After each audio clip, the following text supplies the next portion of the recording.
अब हम panic attack के एपिडेमियोलॉजी यानी महामारी विज्ञान के बारे में जानेंगे। इसमें हम पैनिक डिसऑर्डर की प्रीवेलेंस को समझेंगे।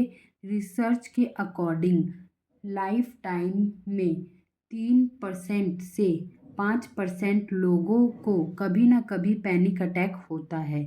ये प्रॉब्लम वुमेन्स में मैन के अकॉर्डिंग ज़्यादा पाई जाती है। पैनिक अटैक का स्टार्टिंग टाइम आमतौर पर 15 से 24 वर्ष की उम्र के बीच होता है। इस जेंडर डिफरेंस के लिए कल्चरल फैक्टर भी जिम्मेदार हो सकते हैं। वुमेन्स में अनरियलिस्टिक फियर को ज़्यादा सहन किया जाता है और मेल से एक्सेप्ट किया जाता है कि वो ब्रेव बने, मतलब बहादुर बने और अपने डर को छिपाएं। अलग अलग कल्चर में मेल्स और फीमेल्स में पैनिक अटैक का रेट अलग हो सकता है। अब हम पैनिक अटैक के इटियोलॉजी यानी इसके फैक्टर्स जो पैनिक डिसऑर्डर को जन्म दे सकते हैं उसके बारे में जानेंगे। इसके कॉजेज़ को 2 भागों में बांटा जा सकता है। पहला बायोलॉजिकल और दूसरा साइकोसोशियल। बायोलॉजिकल कॉजेज़ में जेनेटिक और बायोकेमिकल एबनॉर्मेलिटीज़ शामिल हैं और साइकोसोशियल कॉजेज़ में कॉग्निटिव प्रोसेस और लर्निंग फैक्टर्स शामिल हैं जो पैनिक अटैक्स को ट्रिगर कर सकते हैं। बायोलॉजिकल फैक्टर्स, इसमें सबसे पहले है जेनेटिक फैक्टर्स। रिसर्च बताते हैं कि पैनिक डिसऑर्डर फैमिली में पाया जाता है। मतलब अगर फैमिली में किसी को ये प्रॉब्लम है तो दूसरे सदस्यों में भी इसके डेवलप होने के चांसेस ज़्यादा होते हैं। आइडेंटिकल ट्विंस में पैनिक डिसऑर्डर डेवलप होने की संभावना ज़्यादा होती है जबकि पैटर्नल ट्विंस में ये संभावना कम होती है। हालांकि अब तक कोई स्पेशल जीन की पहचान नहीं की गई है जो पैनिक डिसऑर्डर के लिए जिम्मेदार हो। कुछ रिसर्च ये भी बताते हैं कि पैनिक डिसऑर्डर और फोबिया के बीच कुछ जेनेटिक सिमिलैरिटी होती है। अब दूसरा है बायोकेमिकल एबनॉर्मेलिटीज़। साइंटिस्ट ने ये पता लगाने की कोशिश की है कि क्या पैनिक अटैक ब्रेन में बायोकेमिकल चेंजेस से जुड़े होते हैं। कुछ बायोकेमिकल पैनिक अटैक को ट्रिगर कर सकते हैं लेकिन ये केवल उन्हीं पर्सन को अफेक्ट करते हैं जो पहले से पैनिक डिसऑर्डर से सफ़र कर रहे होते हैं।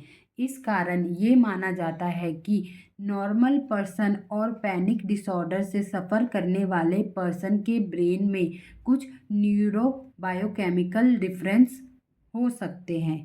Sodium lactate, carbon dioxide, caffeine कुछ ऐसे केमिकल्स हैं जो पैनिक अटैक्स को ट्रिगर कर सकते हैं।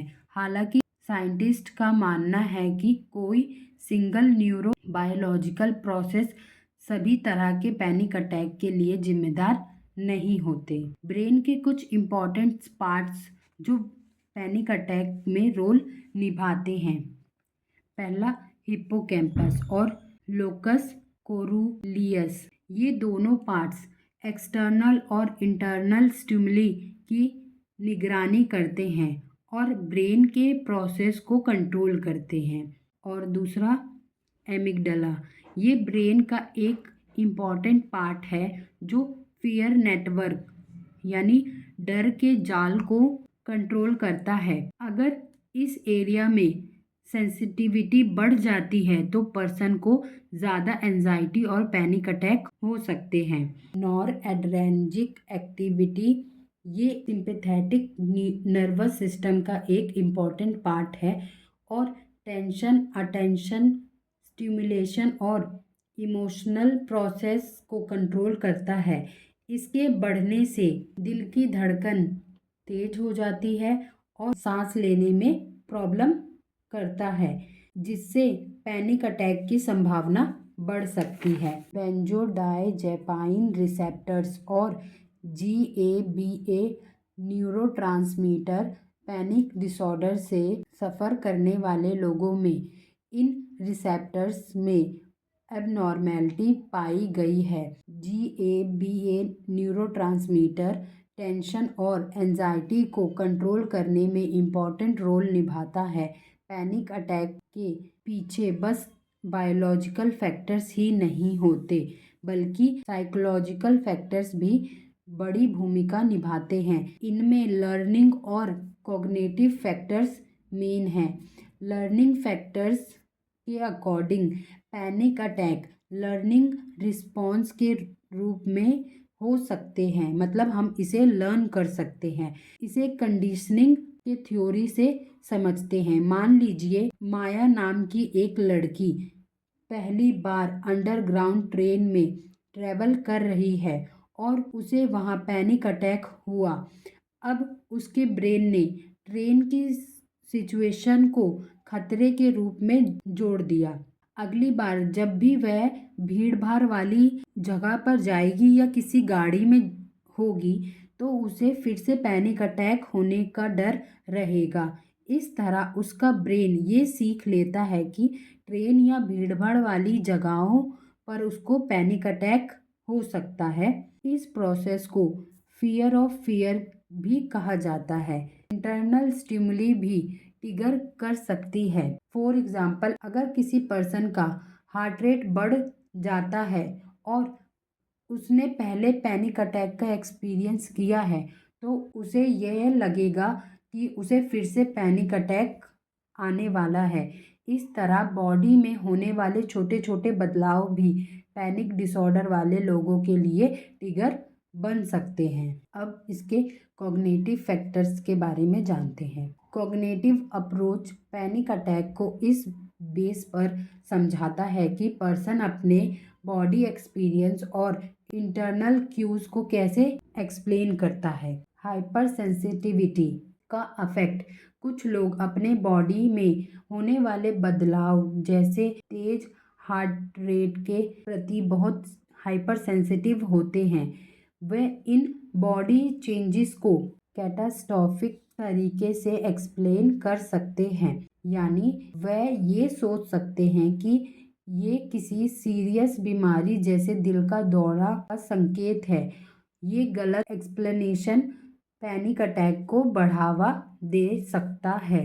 अब ऑटोमेटिक थॉट्स और पैनिक अटैक, अगर पर्सन को ये पता नहीं कि उसकी हार्ट रेट मेडिसिन के कारण बढ़ रही है तो ये ऑटोमेटिक नेगेटिव थॉट्स को जन्म दे सकती है जो पैनिक अटैक का कारण बन सकते हैं।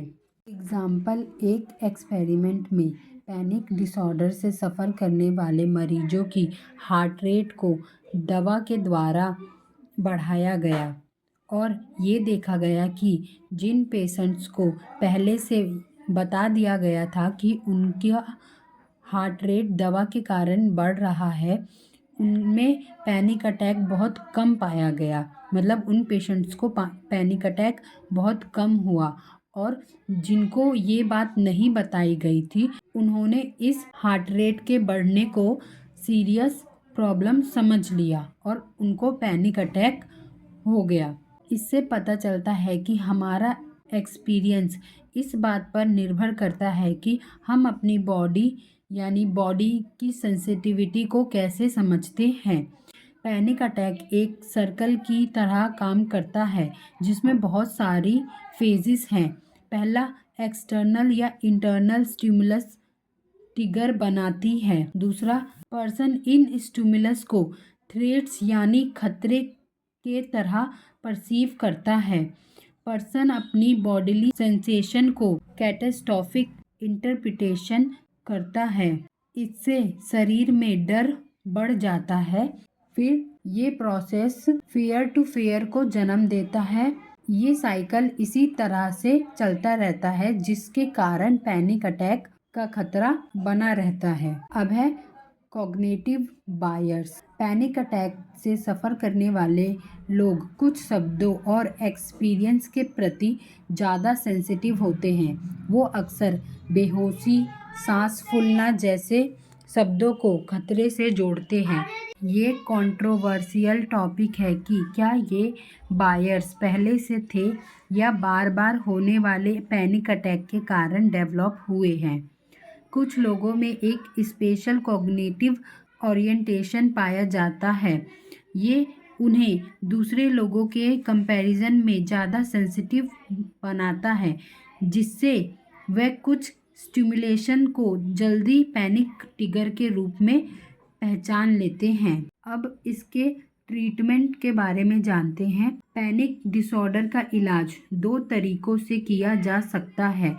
पहला फार्माकोलॉजी यानी दवाइयों द्वारा, दूसरा साइकोथेरेपी, और तीसरा तरीका भी है। तीसरा तरीका हम इन दोनों को कंबाइन कर सकते हैं।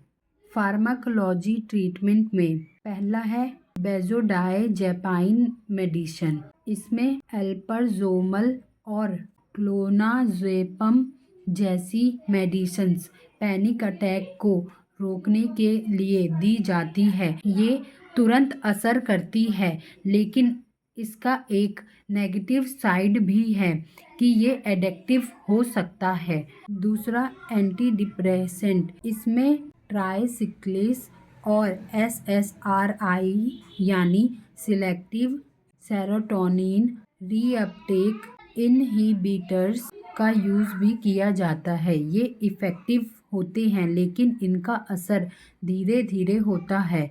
SSRI के फ़ायदे ये हैं कि ये बेंजोडाइजेपाइन की तरह एडिक्शन का कारण नहीं बनता। अब साइकोथेरेपी ट्रीटमेंट।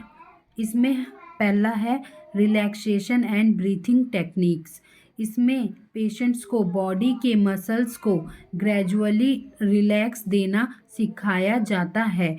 इसमें बॉडी का स्ट्रेस कम होता है और पैनिक अटैक की इंटेंसिटी को कंट्रोल किया जा सकता है। ब्रीथिंग कंट्रोल टेक्निक भी सिखाई जाती है ताकि ये पैनिक सिग्नल्स को कंट्रोल कर सके। जैसे इनको अगर घबराहट हो रही है या बेचैनी हो रही है तो ये ब्रीथिंग टेक्निक के ज़रिए इनको कंट्रोल कर सकता है, लंबी सांस लेके। अगला है कॉग्निटिव टेक्निक। इसमें पेशेंट्स को गलत थॉट्स की पहचान करने और उन्हें रियलिटी को फेस करना सिखाया जाता है।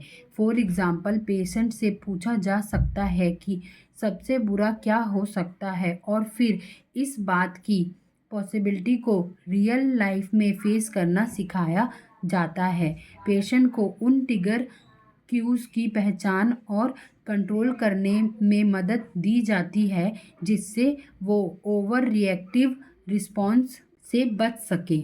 स्टडी बताते हैं कि कॉग्निटिव टेक्निक लंबे समय तक चलने वाली मेडिसिन से ज़्यादा इफ़ेक्टिव साबित हो सकती है। हालांकि कई मामलों में मेडिसिन और साइकोथेरेपी दोनों का कॉम्बिनेशन सबसे अच्छा ट्रीटमेंट रहा है, लेकिन हमें कोई भी दवाई या कोई भी टेक्निक किसी डॉक्टर को दिखा के ही लेनी चाहिए और करनी चाहिए।